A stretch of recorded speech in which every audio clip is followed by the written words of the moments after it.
Are you absolutely sure? Taking out absolute does not change the meaning of truth. Absolute is part of the meaning of truth.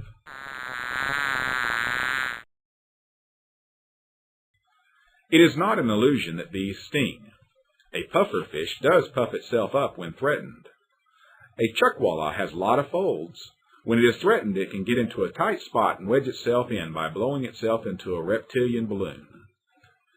The Venus flytrap traps and consumes its prey with a sophisticated trapping and digestive system, without a brain. To think there is no absolute truth does not make sense, and there is more.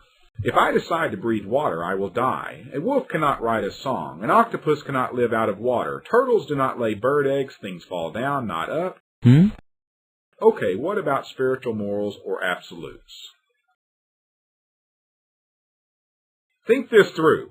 I decide what is right and wrong for me, but everyone else decides what is right and wrong for themselves. So, I have a beautiful new plane. My neighbor takes it. Is my neighbor guilty?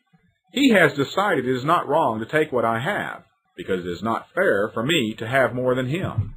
There is something wrong here. There must be a source of truth outside ourselves, or there is absolute chaos.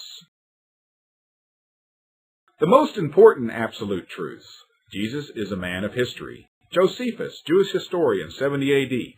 Jesus was the Messiah. Pilate had condemned him to the cross at the instigation of our own leaders. He appeared on the third day alive again. Christians are still around.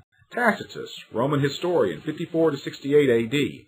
Christus, from whom the name had its origin, suffered the extreme penalty during the reign of Tiberius at the hands of one of our procurators, Pontius Pilate. But it is absolute.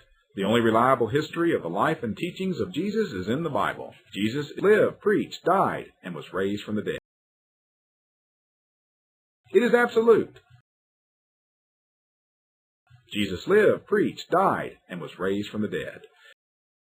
He was called a miracle worker and a wise teacher. He claimed to be the Son of God. He was who he claimed to be, or he was a cruel, lying egomaniac and not the wise man of verifiable history. What choices do we have? Which of these statements is true? 1. History was wrong. 2. Jesus was not the wise man of history. 3. Jesus was who he claimed to be. Your answer is absolutely vital.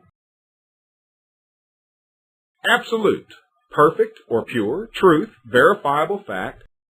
What more do I need? God does not expect us to have blind faith. For more absolutes, go to friendsfortruth.com.